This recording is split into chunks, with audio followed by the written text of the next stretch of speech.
세계 식문화의 중심, 프랑스 파리.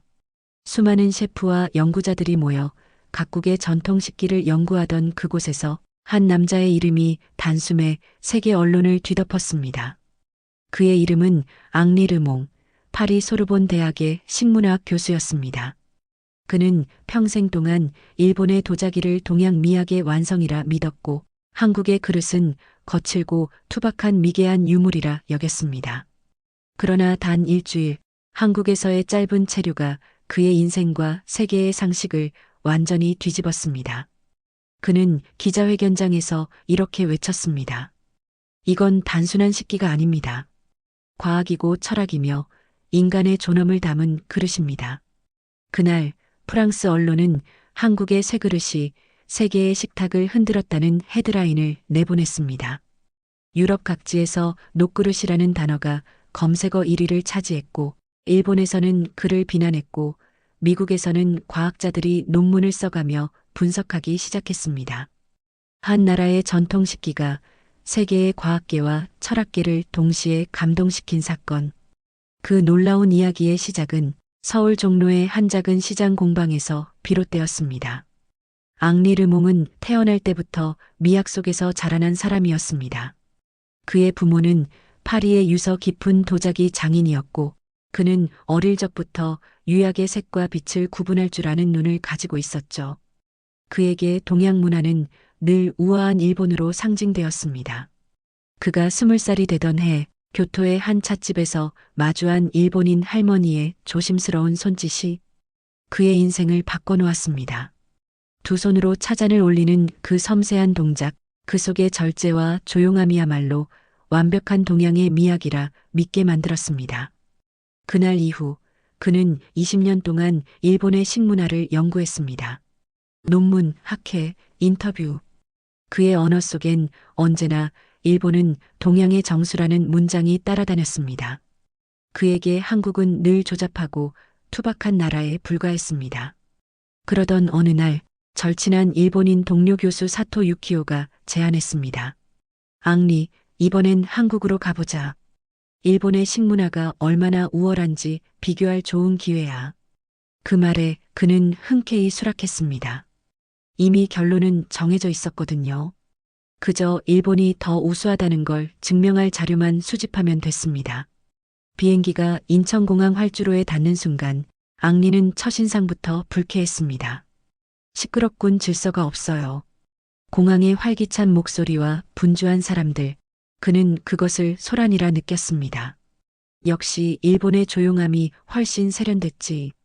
하지만 그는 몰랐습니다. 그가 지금 마주한 그 소란 속에 한국 문화의 진짜 온기가 흐르고 있다는 것을요.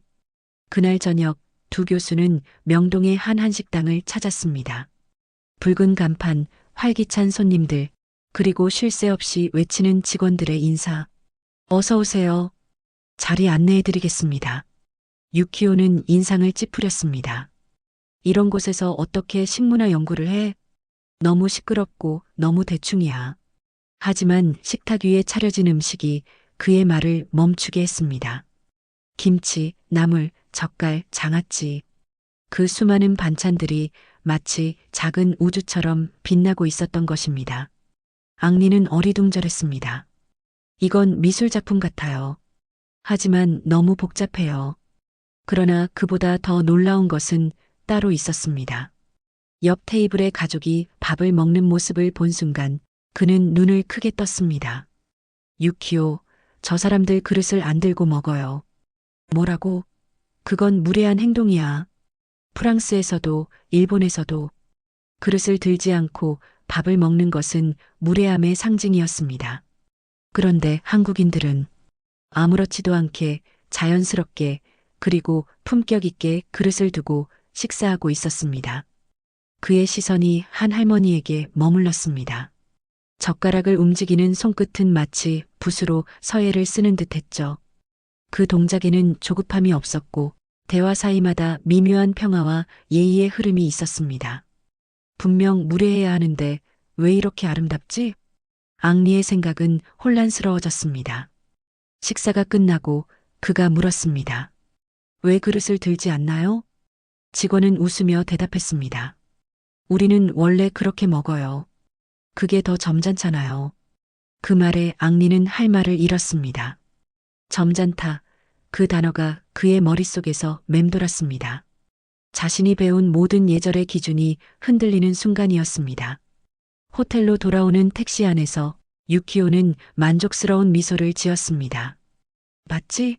역시 일본이 최고야. 저 사람들은 아직도 예절의 의미를 몰라. 앙리는 창밖을 바라보며 조용히 대답했습니다.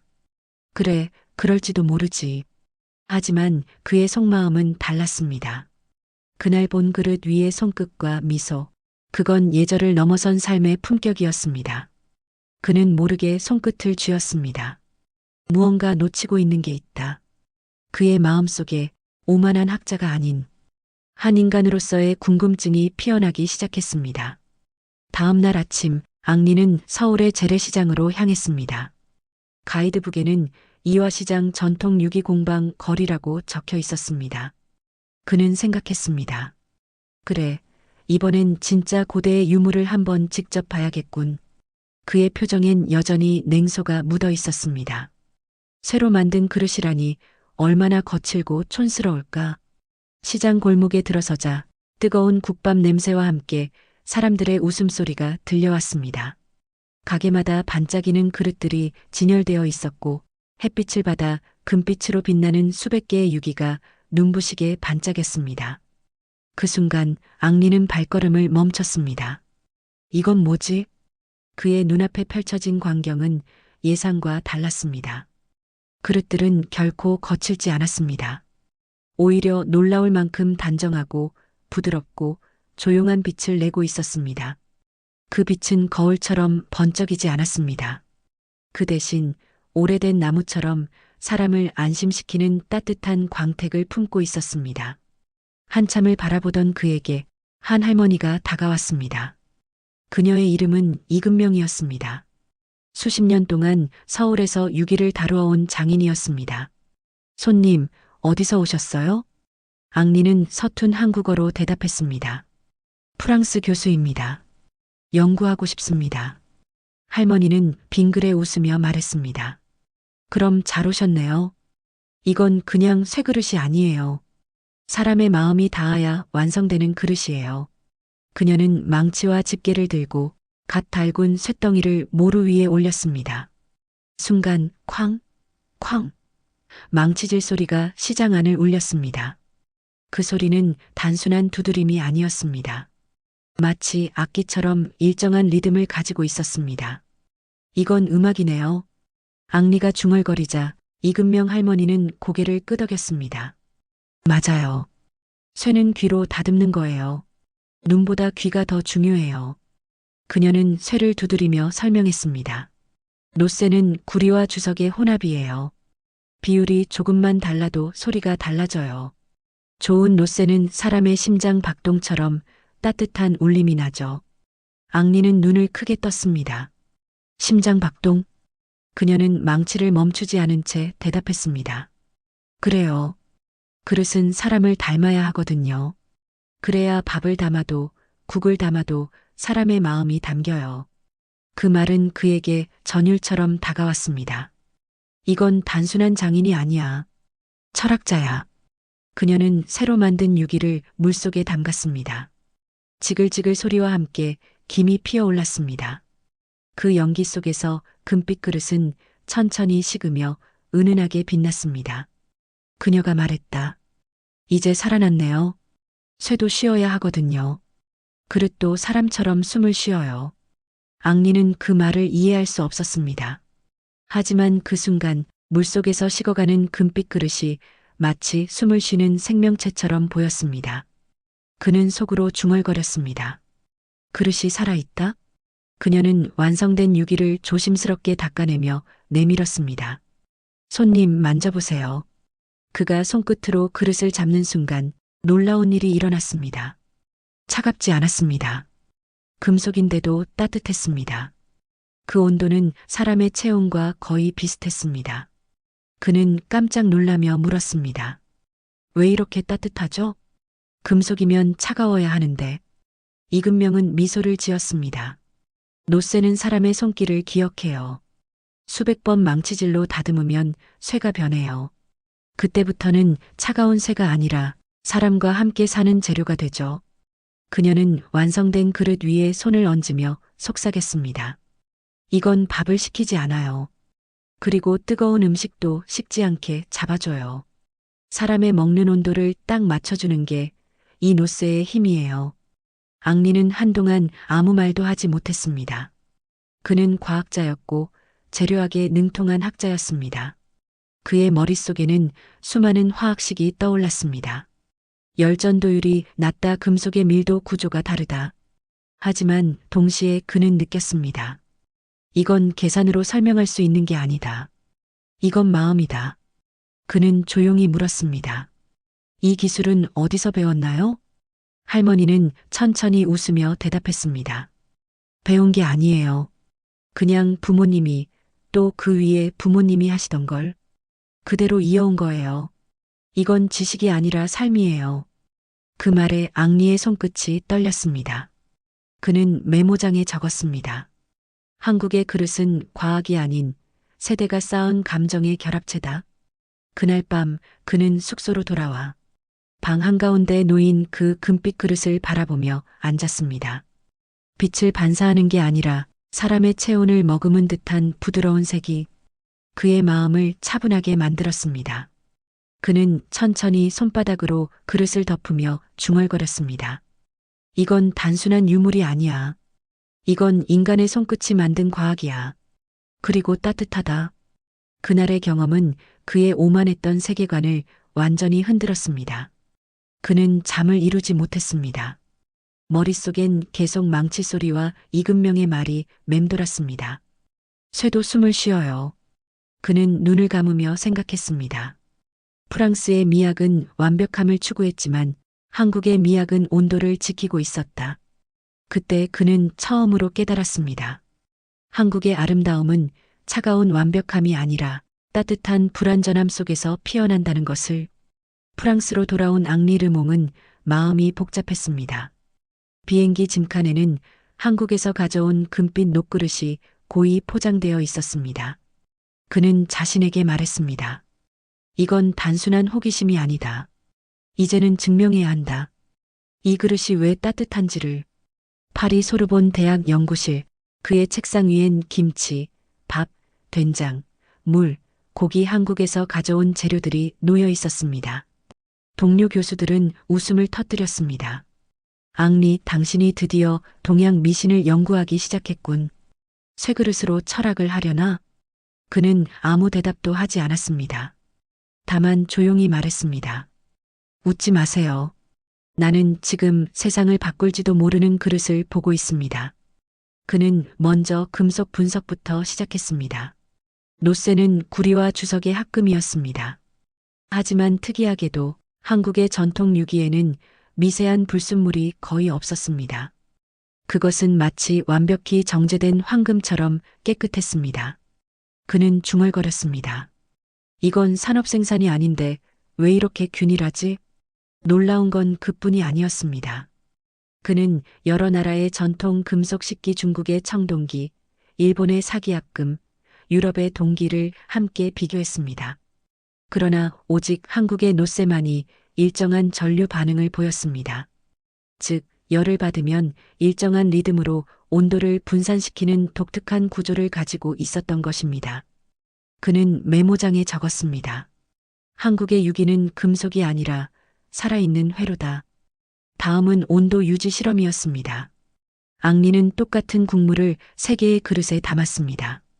하나는 일본의 도자기, 하나는 스테인리스, 그리고 마지막은 한국의 녹그릇이었습니다. 그리고 30분 후 온도계를 꽂았습니다. 결과는 충격적이었습니다.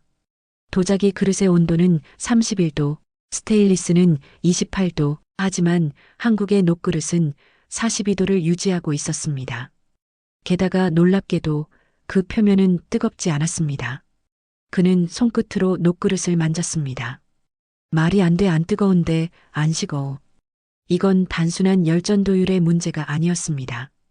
금속이 사람의 체온과 맞춰 스스로 균형을 잡는 현상. 그것은 지금까지의 재료학으로 설명할 수 없는 영역이었습니다. 그는 손끝의 감각을 떠올렸습니다. 한국의 공방에서 이금명 할머니가 했던 말. 쇠도 숨을 쉬어요. 그는 조용히 웃었습니다. 정말 숨을 쉬는 것 같군요. 하지만 더 놀라운 결과는 세균 실험에서 나왔습니다.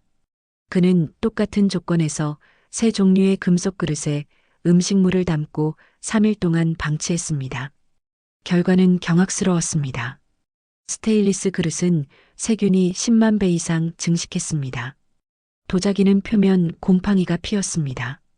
그런데 한국의 녹그릇은 세균 수치가 거의 0에 가까웠습니다. 그는 곧바로 전자현미경으로 표면을 분석했습니다. 노쇠 표면에는 미세한 산화 피막이 형성되어 있었고 이 피막이 세균의 단백질 구조를 파괴해 생존을 막고 있었습니다. 즉, 한국의 전통 합금 비율은 항균 금속이었던 것입니다. 그는 실험 노트를 덮으며 중얼거렸습니다. 이건 단순한 우연이 아니야. 이건 누군가가 계산한 결과야. 동료 연구원들이 모여들었습니다. 앙리, 대체 저 금속의 성분을 누가 설계했지? 산업혁명 이전에 이런 비율이 가능했을 리 없잖아. 앙리는 고개를 저었습니다. 누가 만든 게 아니에요. 그들은 느꼈어요. 세대를 거쳐 손으로, 귀로, 마음으로 조율한 겁니다. 그 말에 실험실 안이 조용해졌습니다. 그날 밤 그는 논문 초안을 작성했습니다. 제목은 이랬습니다. 한국의 노쇠 유기 인간의 체온과 공존하는 금속. 논문 첫 문장은 이렇게 시작되었습니다. 과학이 증명하지 못했던 지혜가 한국의 그릇 안에서 증명되었다. 며칠 후 그는 이 결과를 프랑스 재료학회에 제출했습니다. 그러나 반응은 냉담했습니다. 이건 전통 예술이지 과학이 아니야. 감정적인 해석이군.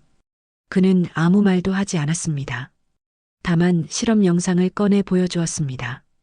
영상 속에서 녹그릇의 표면 온도가 균일하게 변하며 세균이 죽어가는 장면이 보였습니다. 순간 회의장은 침묵에 휩싸였습니다. 그리고 한 노교수가 중얼거렸습니다. 이건 산업 이전의 나노 기술이군. 그날 이후 프랑스 언론은 한 문장으로 요약했습니다. 한국은 금속으로 과학을 만든 나라였다. 하지만 앙리의 눈에는 눈물이 고였습니다. 그는 기자들에게 조용히 말했습니다. 그건 과학이 아닙니다. 그건 사람의 손끝이 만든 철학입니다. 그날 밤 그는 연구실 불을 끄며 혼잣말했습니다. 우린 너무 많은 걸 잃고 살았어요. 한국은 이미 수백 년 전에 기계보다 인간을 먼저 이해하고 있었습니다. 창밖에는 비가 내리고 있었습니다. 그는 창문 너머 흐릿한 도시의 불빛을 바라보며 손끝으로 녹그릇을 쓸었습니다. 그 표면은 여전히 따뜻했습니다. 그 따뜻함은 마치 사람의 숨결 같았습니다. 앙리 르몽의 논문이 공개된 지 단 하루 만에 프랑스 과학계는 그야말로 폭풍의 한가운데에 섰습니다. 신문과 뉴스, 학술 저널마다 한국의 쇠그릇이 과학을 이겼다는 제목이 쏟아졌습니다. 한국의 전통 합금이 항균 기능을 가진다. 열 평형 구조, 인간 체온에 맞춰 조절된다. 그의 연구는 단순한 발견이 아니라 문명의 관점을 바꾸는 선언문이 되어버렸습니다. 하지만 놀라운 것은 그 다음이었습니다. 독일, 미국, 스웨덴, 스위스 등 주요 연구기관이 잇따라 실험을 재현했고 모두 동일한 결과를 얻었습니다. 놀랍게도 한국의 전통 유기는 최신 나노 소재와 견줄 만큼 정교한 자기살균 구조를 가지고 있었습니다. MIT 공대의 재료공학 교수는 인터뷰에서 이렇게 말했습니다. 이건 기적이 아닙니다. 과학의 한계가 겸손을 배워야 할 순간입니다. 이 기사는 전 세계 SNS를 통해 순식간에 확산되었습니다. 유럽 사람들은 처음으로 K메탈이라는 단어를 사용하기 시작했고 한국의 쇠그릇은 살아있는 금속이라는 별칭으로 불렸습니다. 그러나 모든 곳에서 박수가 나온 것은 아니었습니다. 특히 일본 학계의 반응은 격렬했습니다. 그들의 언론은 일제히 반박 기사를 내보냈습니다. 한국의 연구는 조작이다. 노세 합금의 기원은 일본 에도 시대에서 시작됐다. 한국은 과거의 일본 기술을 표절했다. 그 보도를 접한 앙리는 깊은 한숨을 내쉬었습니다. 그는 한국의 이금명 장인에게서 들은 말을 떠올렸습니다. 진짜 장인은 싸우지 않아요. 그저 손끝으로 진실을 보여줄 뿐이죠. 그 말이 그의 마음을 잡아주었습니다. 그래서 그는 정면 대응 대신 단 하나의 행동을 선택했습니다. 공개 실험. 그는 일본, 미국, 독일, 그리고 한국의 대표 과학자들을 초청해 파리 루브르 과학전시관에서 국제시연회를 열었습니다. 그날 회의장엔 300명 이상의 학자가 모였습니다. TV 카메라와 기자들이 빽빽히 자리 잡았고 일본 대표로는 도쿄대 재료과학 교수 사토 유키오가 참석했습니다. 그는 과거 앙리에게 한국행을 제안했던 바로 그 인물이었습니다. 앙리는 실험대를 향해 걸어가며 조용히 말했습니다. 오늘 나는 말로 증명하지 않겠습니다. 이 쇠 그릇이 대신 말할 것입니다. 첫 번째 실험은 온도 유지 테스트였습니다. 그는 세 개의 그릇, 일본의 독이, 서양의 스테인리스, 그리고 한국의 유기를 나란히 놓았습니다. 끓는 물을 동시에 부은 후 10감지 카메라로 온도를 기록하기 시작했습니다. 10분이 지나자 일본 독이의 표면 온도는 급격히 떨어졌고 스테인리스는 외벽이 뜨겁게 달아올랐습니다. 하지만 한국의 유기는 달랐습니다. 표면은 따뜻하게 유지되면서도 내부 온도는 일정하게 머물렀습니다. 화면에 표시된 수치가 회의장 전면 스크린에 뜨자 사람들의 숨이 멎었습니다. 표면 온도 37도, 내부 온도 41도. 그 수치는 마치 인체의 체온 곡선과 일치했습니다. 그는 조용히 설명했습니다. 이 그릇은 사람의 온도를 기억합니다. 그래서 음식이 너무 뜨겁지도 차갑지도 않게 유지됩니다. 이건 과학이 아니라 배려의 기술입니다. 두 번째 실험은 세균 테스트였습니다. 각 그릇에 동일한 국물을 담고 24시간 보관한 뒤 현미경으로 박테리아의 수를 공개했습니다. 한국의 유기에서는 거의 세균이 발견되지 않았습니다. 심지어 스테인리스보다 200배 이상 억제력이 강했습니다. 그 순간 일본의 사토 교수가 자리에서 일어났습니다. 이건 불가능합니다. 한국이 이런 합금을 만들었다고? 그는 마이크를 쥐며 분노했습니다. 노세의 기원은 일본입니다. 에도 시대 금속장인들이 이미 비슷한 합금을 사용했습니다. 앙리는 조용히 웃었습니다. 그리고 준비해둔 문서를 펼쳤습니다. 그 안엔 조선시대 기록인 세종실록과 경국대전의 일부가 인용되어 있었습니다. 유기장을 두어 밥그릇, 국그릇, 술잔을 만들게 하라. 백성의 집에 두면 병이 덜하다. 그는 말했습니다. 이건 600년 전의 기록입니다. 한국은 이미 조선시대의 금속의 위생적 성질을 알고 있었습니다. 이건 일본보다 300년 앞선 기록입니다. 회의장은 술렁거렸습니다. 카메라 플래시가 번쩍였고 기자들의 펜이 미친 듯이 움직였습니다. 사토 교수는 굳은 표정으로 말했다. 그건 단지 문헌일 뿐이다. 그러자 앙리가 고개를 저었습니다. 문헌은 과거의 증거가 아닙니다. 그건 철학의 기록입니다. 그리고 지금 이 그릇이 그 철학이 옳았다는 걸 증명하고 있습니다. 그의 목소리는 단호했지만 따뜻했습니다. 그날 실험은 라이브로 전 세계에 중계되었습니다. 한국 유기의 신비라는 제목으로 BBC, CNN, NHK, 르몽드, 도이체벨레가 동시에 방송을 내보냈습니다. 전 세계의 시청자들이 그 장면을 보며 탄성을 질렀습니다. 이게 진짜 기술이야. 어떻게 인간의 체온을 기억하는 금속이 있을 수 있지? 한국은 단순히 물건을 만든 게 아니라 생명을 만든 거야.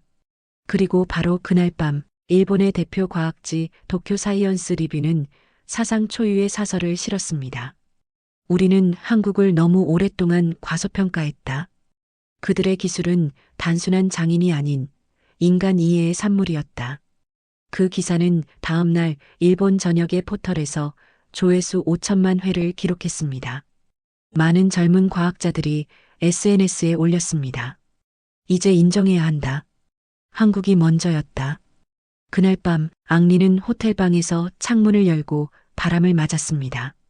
바람은 서늘했지만 손끝에 쥔 녹그릇은 여전히 따뜻했습니다. 그는 조용히 중얼거렸습니다. 이건 금속이 아니라 사람의 마음이야. 그리고 그 마음은 어느 나라보다 따뜻했지. 그날 이후 세계의 식문화와 과학계는 한국을 새롭게 보기 시작했습니다. 한국의 유기는 단순한 전통 공예품이 아니라 인간 중심 기술의 원형으로 불리게 되었습니다. 앙리 르몽의 논문이 발표된 지 석 달 후 전 세계의 식문화 산업은 조용히 그러나 확실히 변하기 시작했습니다. 그 시작은 프랑스 파리의 한 작은 레스토랑이었습니다. 르 클레르, 세계 미쉐린 3스타 셰프 도미니크 알브레이트가 운영하는 곳이었습니다. 그는 음식의 온도와 향, 질감의 균형을 무엇보다 중요시하는 셰프였습니다. 그는 인터뷰에서 이렇게 말했습니다. 나는 늘 음식의 적정 온도를 찾으려 했습니다. 그런데 한국의 쇠그릇은 그 문제를 이미 해결하고 있었어요. 그날부터 그는 식기 전부를 한국의 유기로 교체했습니다. 밥, 수프, 소스, 디저트까지 모든 음식이 금빛 그릇 위에서 사람의 체온으로 머물렀습니다. 그 변화는 손님들의 반응으로 증명되었습니다. 음식이 오래 따뜻해요. 이상하게 마음이 편해집니다. 이 그릇에선 맛이 달라요. 이 소식은 곧 유럽 전역으로 번졌습니다. 런던의 고든 램지 레스토랑, 뉴욕의 다니엘, 그리고 스위스의 호텔 스프링가르텐까지 세계 정상급 셰프들이 한국의 유기를 수입하기 시작했습니다. 하지만 진짜 변화는 의학계에서 일어났습니다. 스웨덴의 한 대학병원에서는 한국의 유기를 감염 억제 식기로 도입했습니다. 놀랍게도 식기 교체 후 환자들의 장내 세균 감염률이 30% 이상 감소했습니다. 병원은 공식 보고서에 이렇게 적었습니다. 한국 전통합금은 현대 항균 소재보다 안정적이며 세균 억제 효과가 지속적으로 유지된다. 세계보건기구 WHO는 이 보고서를 검토한 뒤 한국의 유기를 의료급 금속 식기로 공식 등재했습니다. 그 뉴스는 다시 한국으로 전해졌습니다. 서울의 한 공방에서 TV를 보던 이금명 장인은 눈시울을 붉혔습니다. 우리 어머니가 평생 두드리던 그 쇠가 이제 사람들을 살리는구나. 그녀의 손끝엔 여전히 망치 자국이 남아 있었습니다. 그 손으로 수백 번, 수천 번을 두드려 만든 그릇이 이제는 세계의 식탁 위에 오르고 있었습니다. 앙리 르몽은 그 소식을 듣고 한국을 다시 찾았습니다. 그는 인천공항에서 내리자마자 곧장 이금명 장인의 공방으로 향했습니다. 그녀는 여전히 같은 자리에서 같은 리듬으로 망치를 두드리고 있었습니다. 르몽 교수님, 다시 오셨네요. 그럼요. 당신의 손끝에서 시작된 이 기술이 이제 전 세계를 바꾸고 있거든요. 그녀는 잠시 미소를 지었습니다. 전 세계가 바뀐 게 아니라 그냥 사람의 마음이 다시 따뜻해진 거겠죠. 그 말에 앙리는 고개를 끄덕였습니다. 맞아요. 이건 기술이 아니라 마음이었어요. 그걸 제가 이제야 깨달았습니다. 그녀는 작은 금빛 그릇 하나를 내밀었습니다. 이건 제 마지막 작품이에요. 손이 많이 아파서 더 이상 못 만들겠어요. 하지만 이건 꼭 교수님이 가져가세요. 그는 그 그릇을 두 손으로 받았습니다. 그 표면은 여전히 따뜻했고 손바닥 안에서 미세하게 진동하는 듯 했습니다. 그는 조용히 말했습니다. 이건 세상에서 가장 따뜻한 과학입니다. 이후 한국 정부는 전통 유기 산업을 인류문화유산 기술로 지정했습니다. 각국의 대학과 연구기관들이 협력하여 K학금 프로젝트를 설립했고 그 중심에는 앙리 르몽과 이금명 두 사람의 이름이 함께 새겨졌습니다. 그리고 1년 뒤 국제우주기구 ESA에서는 한국 유기를 기반으로 한 우주식기 실험을 진행했습니다. 우주비행사의 식사가 미세 중력에서도 안정적으로 유지되고 온도 변화가 적다는 결과가 나왔습니다. 그 결과 한국의 유기는 우주에서 쓰인 첫 전통 금속 식기로 기록되었습니다. 그날 뉴스 앵커는 이렇게 말했습니다. 600년 전 조선의 장인이 만든 그릇이 이제 우주인의 밥상을 지키고 있습니다. 한국 국민들은 자부심으로 가슴이 벅차올랐습니다. SNS에는 이런 문장이 올라왔습니다. 우리가 만든 건 단순한 식기가 아니라 사람의 마음을 담는 그릇이었어요. 그날 밤 앙리는 다시 파리로 돌아가는 비행기 안에서 손가방 속에 금빛 유기를 꺼내 조심스럽게 바라보았습니다. 비행기 조명이 그릇 표면에 반사되어 마치 별빛처럼 반짝였습니다. 그는 조용히 속삭였습니다. 한국은 금속으로 온도를 만들고 온도로 사람의 마음을 지켰습니다. 그 순간 그의 마음에는 확신이 자리했습니다. 진짜 과학은 따뜻해야 한다. 2026년 봄 미국 캘리포니아주의 나사 재료연구센터 회색빛 실험동 안에는 수십 명의 과학자들이 분주히 움직이고 있었습니다. 테이블 위에는 낯선 그릇 하나가 놓여 있었습니다. 태양빛이 비치자 그 표면은 부드럽게 빛났습니다. 바로 한국의 쇠노그릇 6이었습니다. 이게 그 금속이란 말이지? 나사 재료팀의 책임자 로버트 셰필드 박사가 눈썹을 찌푸렸습니다. 그래, 이게 지금 전 세계에서 화제라는 그놈이야. 열평형 구조, 자가 살균, 그리고 인체 체온 반응까지 한다더군. 그는 냉소를 지었습니다. 그런 건 다 광고지. 금속이 어떻게 체온을 기억하겠어? 하지만 그의 옆에 있던 젊은 연구원은 웃으며 말했습니다. 박사님, 교수님이 그렇게 말할 줄 알고 이미 샘플 테스트를 돌려놨습니다. 5분 뒤 모니터에 수치가 떠올랐습니다. 외부 온도 변화 50도, 내부 온도 안정 유지 37.2도. 로버트의 눈이 커졌습니다. 잠깐, 이건 오류 아냐? 아닙니다. 3번 반복했는데 전부 같은 수치입니다. 실험실 안의 공기가 순간 멈췄습니다. 로버트는 조용히 다가가 유기를 손으로 만졌습니다. 이건 금속이 아니야 살아있는 것 같군. 그날 저녁 나사 연구진은 긴급 회의를 열었습니다. 그들은 한국 유기의 물리적 특성을 분석하기 시작했습니다. 표면 구조, 합금 비율, 분자 배열, 그리고 열전달 패턴. 모든 데이터는 기존 금속과 완전히 달랐습니다. 그들은 곧 한 가지 결론에 도달했습니다. 이 금속은 에너지를 저장하지 않고 분산시킨다. 즉, 일반 금속이 열을 받으면 한쪽으로 몰리는 반면 한국의 유기는 열을 흡수한 뒤 균등하게 나누어 전달했습니다.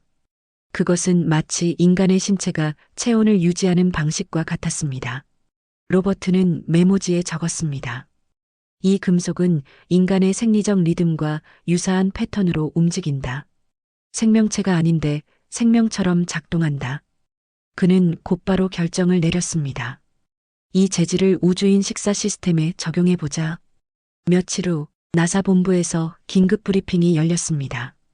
세계 각국 기자들이 몰려들었고 한국 전통 금속 실험이 공식 프로젝트로 발표되었습니다. 로버트 박사는 단상에 올라 이렇게 말했습니다. 우주에서 가장 어려운 건 온도 조절입니다. 인간의 식사, 수분, 감정까지 온도에 영향을 받습니다. 그런데 한국의 전통 금속은 스스로 온도를 조절하며 사람의 체온에 맞춥니다. 우리는 그것을 생명형 금속이라 부릅니다. 그 말에 회의장은 술렁였습니다. 생명형 금속. 그 단어는 다음날 전 세계 뉴스의 일면을 장식했습니다. 며칠 뒤 나사는 한국으로 공문을 보냈습니다.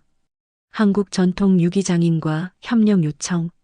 그 문서가 전달된 곳은 다름 아닌 서울의 작은 시장, 이금명 장인의 공방이었습니다. 그녀는 놀라서 손에 들고 있던 망치를 떨어뜨렸습니다. 미국에서 나를 부른다고요? 정부 관계자가 고개를 끄덕였습니다. 그들의 실험이 완벽히 재현됐습니다.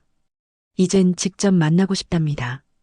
며칠 후 이금명은 인천공항에서 미국행 비행기에 올랐습니다. 그녀의 옆자리에는 앙리 르몽이 앉아 있었습니다. 그는 부드럽게 미소 지으며 말했습니다. 이제 당신의 손끝이 지구 밖으로 갑니다. 나사 연구센터 도착. 그녀가 흰 실험복을 입고 실험실에 들어서자 수십 명의 과학자들이 박수를 쳤습니다. 그녀는 쑥스러운 듯 미소 지었습니다. 전 영어를 잘 못해요. 그냥 두드리는 것밖에 몰라요. 로버트 박사는 그 말을 듣고 잠시 멈추더니 조용히 장인의 손을 바라보았습니다. 그 손에는 수많은 상처와 굳은 살이 박혀 있었습니다. 그는 말했다. 이 손이 우리 우주 비행사를 지킬 겁니다. 실험은 우주환경모사실에서 시작되었습니다. 기압이 낮고 온도가 극도로 변하는 공간 속에 이근명이 직접 만든 노쇠식기를 넣었습니다. 그리고 냉각과 가열을 반복하며 48시간을 관찰했습니다. 놀랍게도 그 그릇은 변형되지 않았고 내부 온도는 일정하게 유지되었습니다. 심지어 냉각 후에도 결로물 방울과 맺히지 않았습니다. 그것은 나사조차 처음 보는 현상이었습니다. 로버트는 감탄을 감추지 못했습니다. 이건 단순한 합금이 아니야. 이건 자기조절 금속이야. 그녀는 조용히 웃으며 대답했습니다. 그냥 밥그릇이에요. 뜨거운 밥이 식지 않게 하려고 만든 거예요. 그 말에 연구원들은 동시에 웃음을 터뜨렸습니다. 하지만 그 웃음 뒤엔 존경이 깃들어 있었습니다. 며칠 후 나사는 공식 보도문을 발표했습니다. 우리는 한국 전통 금속 유기를 차세대 우주식기 개발 프로젝트에 적용할 예정이다. 그 순간 한국의 뉴스가 폭발했습니다. 한국 밥그릇 나사 간다. 한국 장인의 손끝이 우주로 향하다. 과학이 따라온 전통의 기술. 서울 도심의 전광판마다 금빛 그릇의 이미지가 떠올랐고 사람들은 말했습니다. 이건 단순한 그릇이 아니야. 이건 한국인의 손끝이 만든 자부심이야. 며칠 뒤 로버트 박사는 이근명에게 금속 조각 하나를 내밀었습니다. 그 표면엔 나사와 K약 금나고 새겨져 있었습니다. 이건 우주 비행사들이 사용할 첫 번째 시제품입니다. 당신의 이름도 함께 새겼습니다. 그녀는 조용히 손끝으로 그 금속을 쓸었습니다. 그리고 말했다. 우린 그저 따뜻한 밥을 먹고 싶었을 뿐이에요. 그 마음이 여기까지 왔네요. 로버트는 그 말을 듣고 눈시울이 붉어졌습니다. 맞아요. 진짜 기술은 편리함이 아니라 사람을 위한 온도에서 시작되니까요. 그날 밤 앙리 르몽은 나사의 창밖에서 지구본을 바라보며 중얼거렸습니다. 한국은 세계를 가르쳤습니다. 진짜 혁신은 따뜻한 마음에서 태어난다는 걸. 그가 떠올린 것은 망치질하던 그 장인의 손끝, 그리고 그 위에서 반짝이던 금빛의 온도였습니다. 그날 이후 나사는 그 프로젝트에 정식 이름을 붙였습니다. 인간의 온도 프로젝트. 그리고 그 첫 번째 영문 표지에는 이렇게 쓰였습니다. 혼이 깃들다. 한국에 의해. 나사의 공식 발표 이후 한국의 금속 기술은 더 이상 전통이라 불리지 않았습니다. 그것은 미래의 과학으로 제정이 되었습니다. 그리고 그 중심에는 서울의 한 재래시장, 작은 불빛 아래에서 망치를 들던 한 여인의 손끝이 있었습니다. 그날 이후 세계 각국의 연구소와 산업체가 움직였습니다. 유럽연합이UN 긴급회의를 열어 한국 유기의 금속 구조를 국제금속공학기준 ISO에 포함한다고 결의했습니다. 이는 비서구 국가의 전통 기술이 국제표준이 된 사상 최초의 사례였습니다. 회의장에서 한 독일 대표가 말했습니다. 이건 단순히 금속의 승리가 아닙니다. 인간 중심의 기술 철학이 공식적으로 인정받은 순간입니다. 그 결정이 발표된 날 서울의 밤거리는 축제처럼 밝았습니다. 뉴스 앵커가 흥분된 목소리로 전했습니다. 오늘부로 한국의 쇠녹그릇 합금이 인류 금속 기준의 한 페이지에 이름을 올렸습니다. 하지만 정작 그 소식을 들은 이근명 장인은 조용히 공방에서 손을 닦고 있었습니다. 그녀는 말했습니다. 이건 내 이름이 아니라 우리 조상들의 이름이 새겨진 거예요.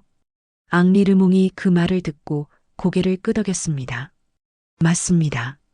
이건 한 사람의 업적이 아니라 한 민족이 지켜온 온도의 역사입니다.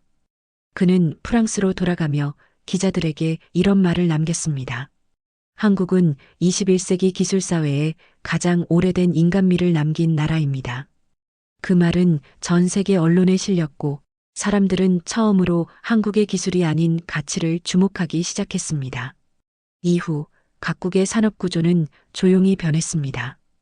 독일의 가전 기업들은 온도 조절 금속 시스템을 한국 기업과 공동 개발하기 시작했고, 미국의 바이오테크 회사들은 한국의 유기합금을 응용한 의료기기 외피를 제작했습니다.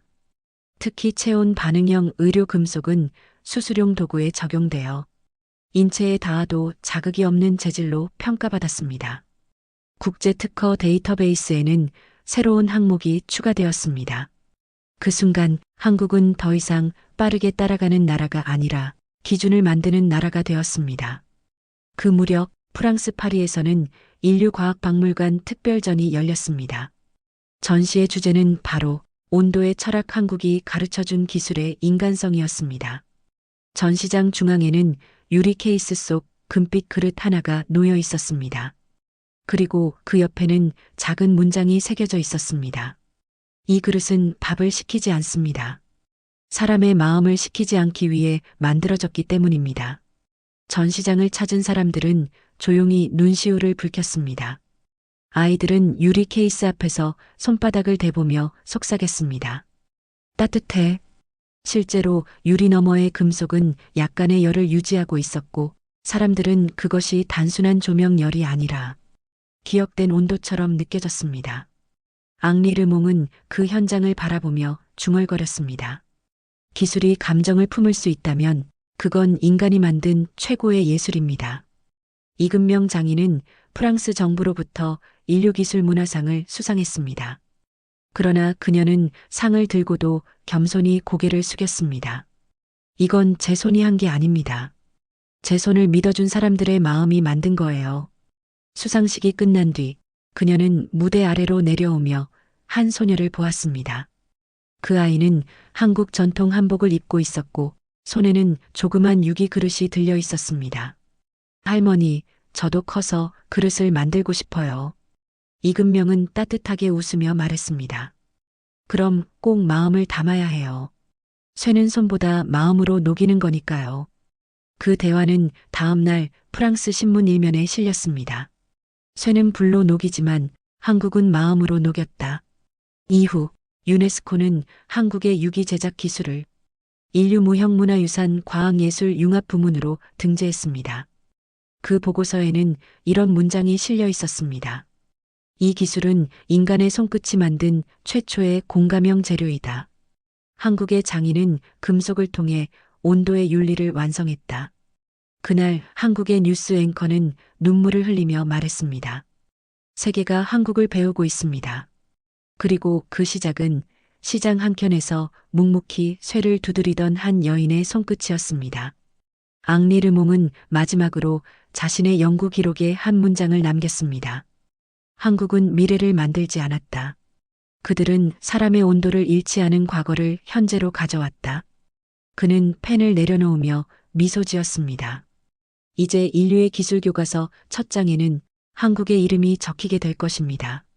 그날 밤 서울 하늘 위에는 봄비가 내렸습니다. 시장 골목의 공방에서 한 젊은 제자가 망치를 들고 있었습니다. 그의 귀에는 선생의 목소리가 들렸습니다. 쇠는 귀로 듣는 거야. 그 소리에 사람의 마음이 있단다. 그 망치 소리가 이제는 세계의 리듬이 되어 울리고 있었습니다. 한국의 전통 금속 기술이 인류 표준으로 지정된 그해 겨울, 일본 사회는 깊은 침묵에 빠졌습니다. 그들은 수십 년 동안 금속 문화의 종주국을 자처해왔습니다. 동양의 정밀함은 일본에서 시작됐다. 그들의 자부심 속에는 언제나 한국은 일본의 아류라는 오만한 인식이 깔려 있었습니다. 그러나 그 믿음이 무너지는 데 걸린 시간은 단 하루였습니다. 국제표준화기구 ISO의 발표가 일본어 뉴스 자막에 떠오르자 도쿄대 강의실 곳곳에서 학생들이 웅성거렸습니다. 이게 진짜야? 한국의 금속이 표준이 된다고? 그날 오후 일본 과학기술청 회의실에서는 긴급 대책회의가 열렸습니다. 테이블 위에는 수십 장의 문서가 널려 있었고 그 한가운데엔 앙리 르몽의 논문 사본이 놓여 있었습니다. 노 교수들이 얼굴을 찡그리며 말했습니다. 이건 과학이 아니라 감성입니다. 우리는 이런 감정적인 학문을 인정할 수 없습니다. 그러자 젊은 연구원이 조용히 손을 들었습니다. 하지만 교수님, 실험 결과는 모두 동일했습니다. 심지어 일본 금속보다 안정적이었어요. 그 말에 회의장은 조용해졌습니다. 누군가 한숨을 쉬며 속삭였습니다. 우린 너무 오래 남을 낮춰야 자신을 높일 수 있다고 믿어왔군. 며칠 후 NHK는 특별 다큐멘터리를 편성했습니다. 제목은 사과의 온도, 우리가 잃은 진심에 대하여였습니다. 방송의 첫 장면은 조용한 공방이었습니다. 한 일본 장인이 쇠를 두드리고 있었습니다. 그리고 화면에는 이런 내레이션이 흘렀습니다. 우리는 완벽함을 쫓았습니다. 그러나 그 완벽함이 우리를 차갑게 만들었습니다. 반면 한국은 따뜻함을 지켰습니다. 그리고 그것이 기술의 진심이었습니다. 방송은 프랑스에서 진행된 국제 실험 장면을 그대로 보여주었습니다. 카메라가 금빛 유기를 비추는 순간 일본 시청자들의 눈앞에도 그 온기가 전해지는 듯 했습니다. 그날 방송 후 NHK 시청자 게시판에는 수천 개의 댓글이 올라왔습니다. 이제야 알겠습니다. 진짜 장인은 기술이 아니라 마음을 다루는 사람이었군요. 한국에 사과합니다. 우린 너무 오랫동안 눈을 감고 있었습니다. 이 여론의 흐름은 결국 일본 정부를 움직였습니다. 2027년 봄 도쿄에서 열린 한일 과학문화 포럼. 그 자리에는 일본 총리, 한국 문화부 장관, 그리고 초청받은 앙리 르몽과 이금명 장인이 함께했습니다. 기자들의 카메라 플래시가 번쩍이는 가운데 일본 총리는 단상에 올라 조용히 고개를 숙였습니다. 우리는 오랜 세월 한국의 기술과 문화를 제대로 이해하지 못했습니다. 때로는 그것을 왜곡했고 심지어 빼앗으려 했습니다. 그러나 이제 알았습니다. 진정한 기술은 경쟁이 아니라 공감에서 피어난다는 것을. 그의 목소리는 떨렸습니다. 청중석에는 조용한 박수가 퍼졌습니다. 이금명 장인은 자리에서 일어나 마이크를 잡았습니다. 우리는 싸움을 위해 쇠를 두드린 적이 없습니다. 우린 밥을 담기 위해, 사람의 마음을 지키기 위해 두드렸을 뿐입니다. 그 마음이 전해졌다면 그걸로 충분합니다. 그녀의 말에 일본 총리는 고개를 숙였고 회의장은 긴 박수로 가득 찼습니다. 그날 밤 NHK는 생중계 도중 이런 자막을 내보냈습니다. 오늘 일본은 기술의 패배가 아닌 진심의 복원을 선택했습니다. 트위터와 포털 뉴스에는 일본 네티즌들의 자발적인 사과 글이 이어졌습니다. 한국의 장인들께 죄송합니다. 진짜 기술을 보았습니다. 이건 마음의 예술입니다. 심지어 일본의 젊은 공예학교 학생들은 한국으로 견학 프로그램을 자원했습니다. 서울의 유기공방 앞에는 일본인 학생들의 발길이 이어졌습니다. 그들은 묻곤 했습니다. 선생님, 이 소리는 어떻게 조절하나요? 이금명의 제자는 웃으며 대답했습니다. 쇠는 귀로 듣는 거예요. 그리고 마음으로 기억하는 거죠. 학생들은 그 말을 노트에 적으며 눈을 반짝였습니다. 그중 한 학생은 손끝으로 망치를 쥐며 중얼거렸습니다. 이건 소리로 하는 기도 같아요. 그날 이후 일본에서는 노세 예절 운동이라는 사회적 캠페인이 시작되었습니다. 식당과 학교 급식소에서 한국식 유기를 사용하기 시작했고 NHK 다큐의 마지막에는 이런 내레이션이 흘렀습니다. 우리는 한국에게 기술을 배운 것이 아닙니다. 사람을 대하는 방법을 배웠습니다. 며칠 뒤 앙리 르몽은 일본 도쿄 하늘을 바라보며 조용히 말했다. 이제야 진짜 온도가 맞춰졌군요. 그의 곁에서 이금명은 고개를 끄덕였습니다. 쇠도 화해를 하면 더 단단해져요. 이제 진심이 다시 단단해진 거예요. 그 말은 마치 예언처럼 들렸습니다. 그날 밤 도쿄의 밤하늘은 유난히 따뜻한 금빛으로 물들었습니다. 세 개의 식탁이 조금씩 변하기 시작했습니다. 스테인리스의 냉철함 대신 조용하고 부드러운 금빛 그릇이 사람들의 일상 속으로 스며들었습니다. 유럽에서는 따뜻한 식탁 프로젝트라는 새로운 운동이 시작되었습니다. 따뜻한 식탁이 따뜻한 사회를 만든다. 그 문구 아래 사람들은 한국식 유기를 사용하며 서로의 온기를 나누기 시작했습니다. 식당뿐만 아니라 학교, 병원, 요양원까지 그릇 하나가 사람들의 관계를 바꾸고 있었습니다. 프랑스 파리의 한 초등학교 급식실, 아이들이 금빛 식판에 밥을 담고 있었습니다. 선생님이 물었습니다. 왜 이 그릇을 좋아하니? 아이 하나가 대답했습니다. 이건 따뜻해서 좋아요. 밥이 식지 않아요. 그리고 친구랑 먹을 때 더 기분이 좋아요. 그 단순한 대답에 선생님은 미소를 지었습니다. 과학자들이 수백 년 동안 풀지 못했던 기술의 본질이 아이의 한마디 안에 담겨 있었기 때문입니다. 한편 북유럽에서는 노년층의 식사 거부 현상을 완화하기 위한 의료 프로젝트가 시작되었습니다. 추운 겨울 금속 식기가 너무 차가워 식사를 힘들어하던 노인들이 한국 유기 그릇으로 바꾼 후 식사량이 눈에 띄게 늘었습니다. 간호사는 의료 보고서에 이렇게 적었습니다. 이 금속은 단순히 열을 유지하는 것이 아니라 사람의 마음을 안심시킨다. 그 한 줄의 보고서가 의학학술지 휴먼 케어 리뷰의 표지 문구가 되었습니다. 한국의 온도, 인간의 심장을 안정시키다. 그 변화는 사회의 관계 속으로도 번졌습니다. 한국의 금속 기술을 도입한 국가들은 서로의 문화에 대한 이해와 존중을 다시 배우기 시작했습니다. 이탈리아의 철학자 로렌조 비앙키는 TED 강연에서 이렇게 말했습니다. 우리는 혁신을 속도로만 평가해 왔습니다. 그러나 한국은 혁신을 온도로 정의했습니다. 따뜻함을 유지하는 기술, 그것이 인간이 잃어버린 문명입니다. 청중들은 조용히 기립해 박수를 보냈습니다. 그날 이후 따뜻한 혁신이라는 단어가 유행처럼 번졌습니다. 기술은 빠름이 아니라 배려의 속도로 정의되기 시작했습니다. 그 무렵 유엔은 특별 회의를 열었습니다. 주제는 기술의 윤리와 인간의 온도. 그 회의에서 한국 대표단은 유기를 상징으로 한 발표를 진행했습니다. 대표단의 연설은 조용했지만 강렬했습니다. 우리는 금속으로 밥을 담았습니다. 그러나 그 안에 담은 것은 음식이 아니라 사람의 마음이었습니다. 기술이 인간을 대신하는 시대, 우리는 기술에 인간의 온도를 되돌려 주어야 합니다. 회의장은 한동안 침묵했습니다. 그리고 이어진 박수 소리는 길고 깊었습니다.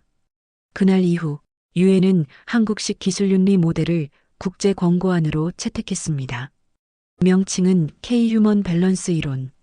그 원문에는 이렇게 적혀 있었습니다. 모든 기술은 인간의 체온을 해치지 말아야 한다. 한편 서울 종로의 작은 시장에서는 그날도 금속 망치 소리가 울려 퍼지고 있었습니다. 이금명 장인의 제자들은 세계 각국에서 온 청년들과 함께 새로운 유기를 만들고 있었습니다.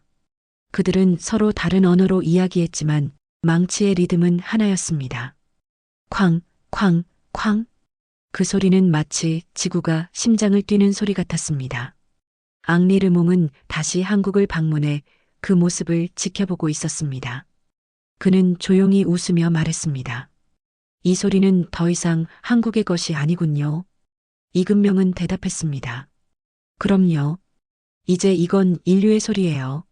그녀의 손끝이 쇠를 두드릴 때마다 공방 안공기는 따뜻하게 떨렸습니다. 로렌조 비앙키가 말했던 온도의 혁명이 지금 그 현장에서 현실로 울리고 있었습니다.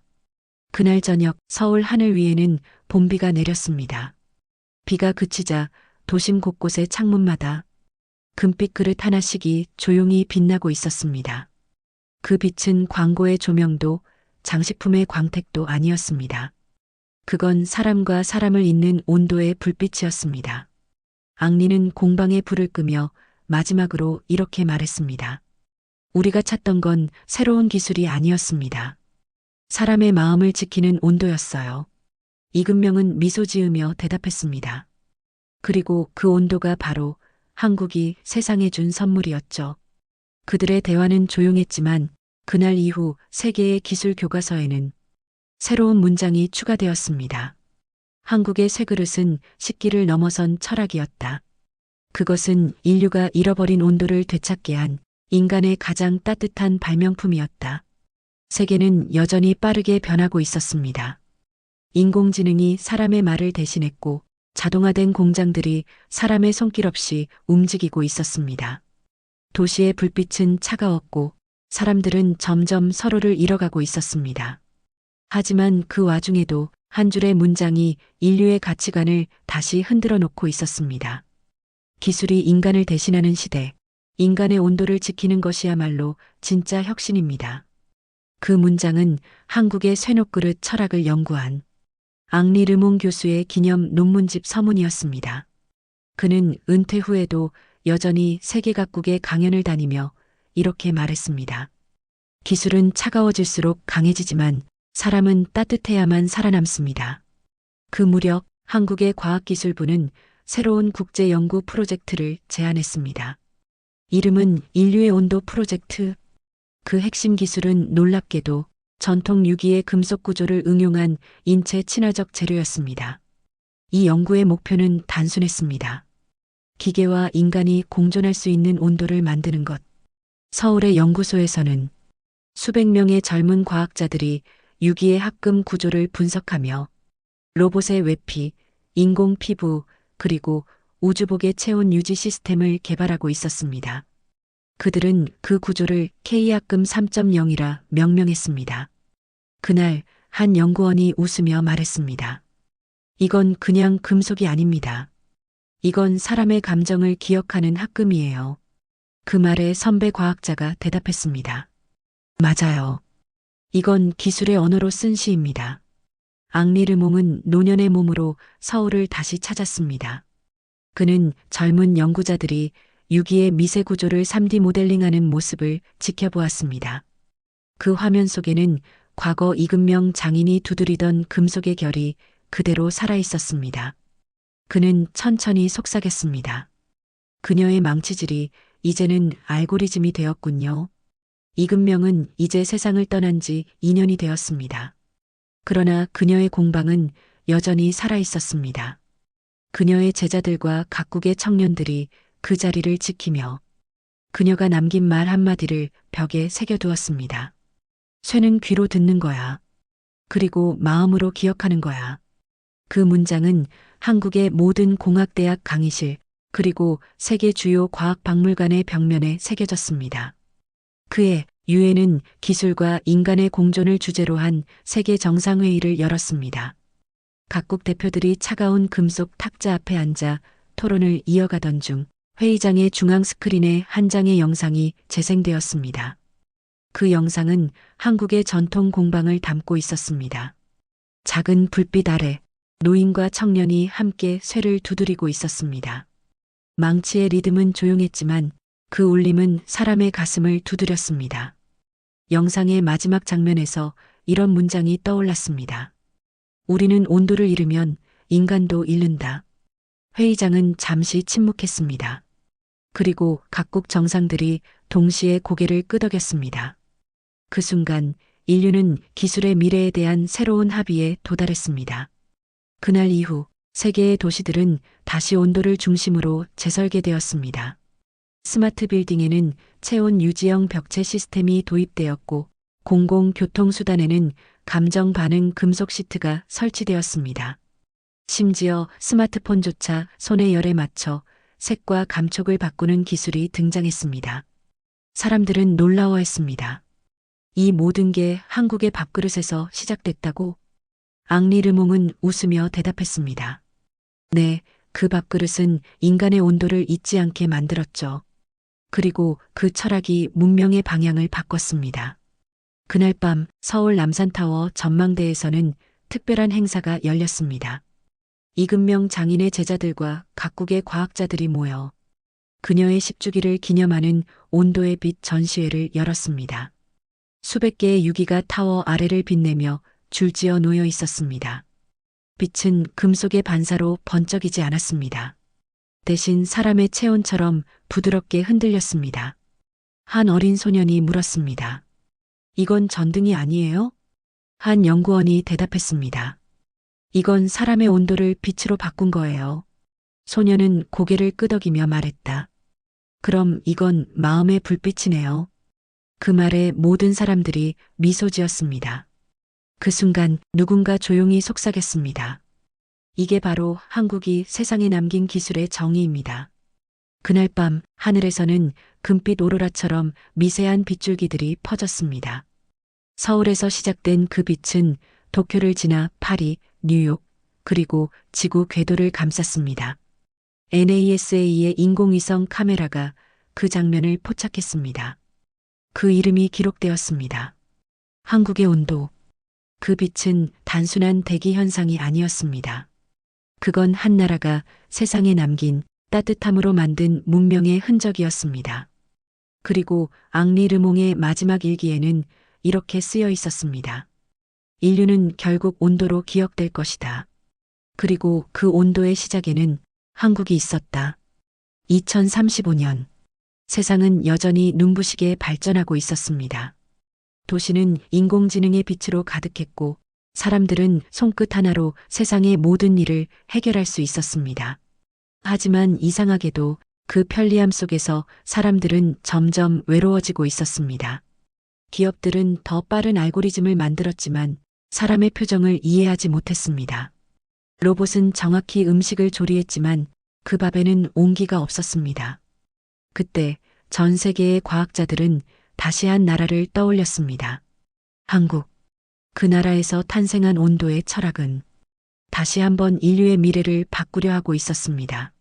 서울과학기술박물관에서는 인간 중심 기술 국제회의가 열리고 있었습니다. 주제는 공감의 시대.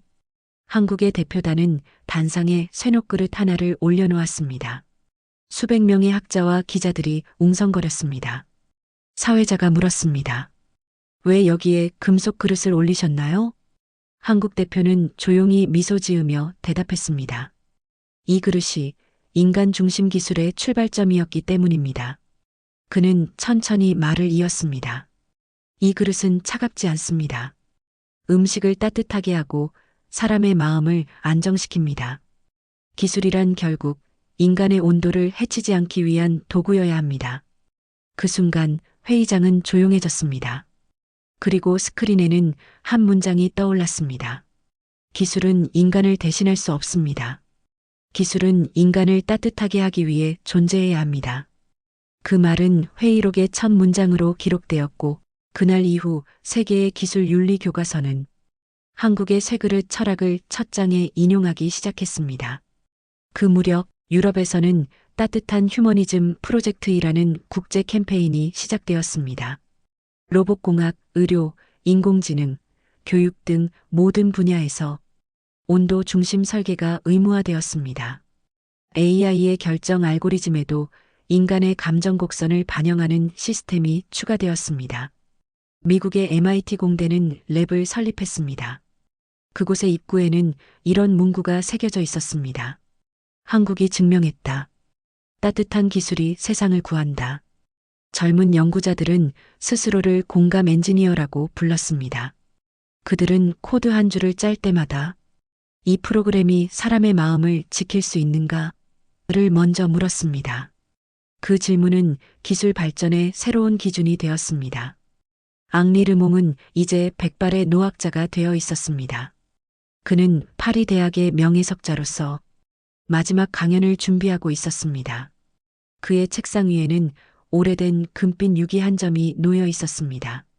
이금명 장인이 그에게 건넸던 마지막 작품이었습니다.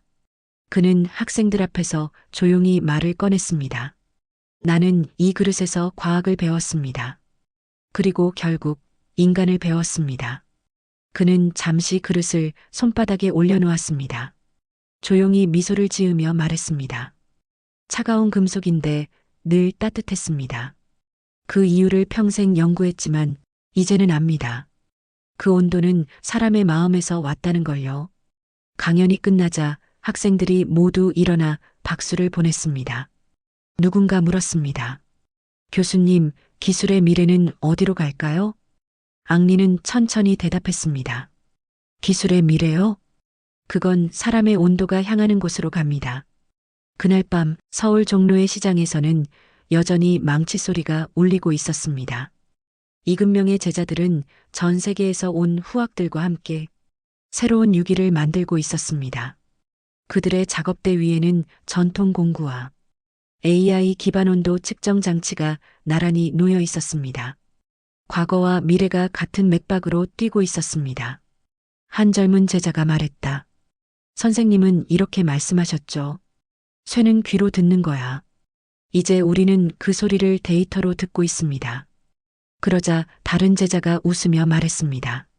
하지만 마음으로 두드리는 건 여전히 사람이에요. 그 말에 모두가 고개를 끄덕였습니다. 그들은 알고 있었습니다. 기술이 아무리 발전해도 마음이 빠진 기술은 결국 식은 쇠덩어리에 불과하다는 것을. 그날 새벽 하늘에는 눈발이 흩날리고 있었습니다. 앙리 르몽은 창밖을 바라보며 마지막 일기를 썼습니다. 한국은 내게 기술의 미래를 가르쳐 주지 않았다. 그들은 인간의 본질을 다시 일깨워 주었다. 온도는 물리학이 아니라 존재의 언어였다. 그는 펜을 내려놓고 책상 위에 금빛 유기를 손바닥 위에 올렸습니다. 그 표면은 여전히 따뜻했습니다.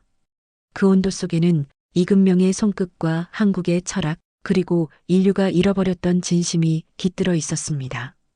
그리고 그날 세계 각국의 뉴스는 한 문장을 보도했습니다. 한국의 기술이 인류의 마음을 되살렸다. 그 문장은 세상의 마지막 경고이자 가장 따뜻한 약속처럼 울려 퍼졌습니다. 사람들은 그제야 깨달았습니다. 진짜 혁신은 새로운 발명에서 오는 것이 아니라 오래된 마음을 다시 꺼내는 일에서 시작된다는 것을. 세상은 여전히 눈부신 속도로 발전하고 있었지만 이제 그 속도는 차갑지 않았습니다. 사람들은 기술의 편리함보다 따뜻함을 먼저 이야기했습니다. 그 변화의 중심에는 오래전 한 나라에서 만들어진 금빛 그릇 하나가 있었습니다. 이제 사람들은 그것을 한국의 육이라고 부르지 않았습니다. 그들은 단순히 이렇게 말했습니다. 그건 인간의 온도를 기억하는 그릇입니다. 파리의 과학박물관 중앙홀에는 여전히 하나의 금빛 유기가 전시되어 있었습니다. 그 옆에는 작게 새겨진 문장 하나가 있었습니다. 이 그릇은 밥을 식히지 않습니다. 사람의 마음을 식히지 않기 위해 만들어졌기 때문입니다. 수많은 방문객들이 그 문장 앞에서 걸음을 멈췄습니다. 그리고 그들의 눈에 비친 금속의 표면은 차갑지 않았습니다. 아이들은 손바닥을 유리 위에 대며 속삭였습니다. 따뜻해요. 그 순간 박물관은 조용히 울렸습니다. 망치 소리처럼 규칙적인 진동이 전시관의 공기를 채웠습니다. 그건 마치 이근명 장인의 심장 박동 같았습니다. 한국 서울에서도 변화는 계속되고 있었습니다. 도시 곳곳의 거리에는 온도탑이라 불리는 상징 조형물이 세워졌습니다. 그 꼭대기에는 금속이 아닌 유기로 만든 구체가 놓여 있었고 그 안에는 사람들의 체온 데이터를 기반으로 매일 다른 빛이 흘렀습니다. 그 빛은 매일 조금씩 다르게 깜빡였습니다. 기쁠 땐 따뜻한 호박색, 누군가의 슬픔이 많을 땐 잔잔한 은빛으로 바뀌었습니다. 도시의 사람들은 그 불빛을 바라보며 하루를 마무리했습니다. 그건 단순한 조명이 아니라 사람의 감정을 반사하는 도시의 심장이었습니다. 그날 한 노교수가 그 탑 아래에 서 있었습니다. 그는 백발이 희게 센 앙리 르몽이었습니다. 그의 손에는 여전히 이근명 장인이 만들어준 유기가 들려 있었습니다. 그는 조용히 하늘을 올려다보며 말했습니다. 당신이 만든 온도가 아직 이 도시를 지키고 있네요. 그의 눈가에는 잔잔한 눈물이 맺혔습니다. 그 눈물은 빛을 받아 금빛으로 반짝였습니다. 곁을 지나던 아이가 물었습니다. 할아버지, 그건 뭐예요? 그는 미소 지으며 대답했습니다. 이건 마음을 식히지 않게 하는 그릇이란다. 밥그릇이에요? 응, 밥그릇이지만 사실은 세상을 따뜻하게 하는 그릇이지.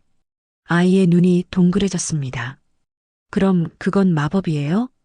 앙리는 웃으며 고개를 끄덕였습니다. 그래, 한국의 마법이란다. 그날 저녁 서울 하늘 위에는 수많은 드론이 띄워져 있었습니다. 모두 금속 대신 유기합금으로 만들어진 드론이었습니다. 그 드론들은 하늘에 문장 하나를 새겼습니다. 기술은 식을 수 있지만 마음은 영원히 따뜻해야 합니다. 사람들은 하늘을 올려다보며 박수를 쳤습니다. 누군가는 눈물을 닦으며 말했습니다. 이게 바로 우리가 잊고 살았던 세상의 온도입니다. 밤이 깊어지자 앙리는 조용히 벤치에 앉아 자신의 노트를 꺼냈습니다. 그 안에는 수십 년간 기록해온 연구 일지와 마지막 페이지에는 단 한 문장만이 적혀 있었습니다. 나는 과학자가 아니라 온도를 지키는 증인이었다. 그는 펜을 내려놓고 유기를 손으로 덮었습니다. 그 순간 손끝에서 부드러운 따스함이 피어올랐습니다. 그 온도는 오랜 시간에도 변하지 않았습니다. 그는 눈을 감고 중얼거렸습니다. 이 온도를 잊지 않겠습니다. 그리고 인류도 반드시 기억할 것입니다. 다음 날 아침 뉴스 앵커의 목소리가 전 세계로 퍼졌습니다. 오늘 유엔은 K인간 기술 철학을 인류 기술 윤리의 기본 원칙으로 공식 채택했습니다. 전 세계의 언론은 이 결정을 이렇게 요약했습니다. 한국이 세상에 남긴 것은 기술이 아니라 온도였다. 그날 이후 세계의 교과서 첫 장에는 한 문장이 새겨졌습니다. 기술이 차가워질수록 한국은 사람의 온도를 높였다. 서울의 아침이 밝았습니다. 시장 골목의 한 공방에서 한 젊은 장인이 불을 지피며 속삭였습니다. 선생님, 오늘도 쇠가 따뜻하네요. 그의 귀에는 여전히 들려왔습니다. 쾅, 쾅, 쾅. 이금명의 망치 소리, 그리고 한국의 심장 소리였습니다. 그 소리는 지금도 세상을 울리고 있습니다. 그리고 사람들은 말합니다. 그 온도를 잊지 않게 한 나라, 바로 한국입니다.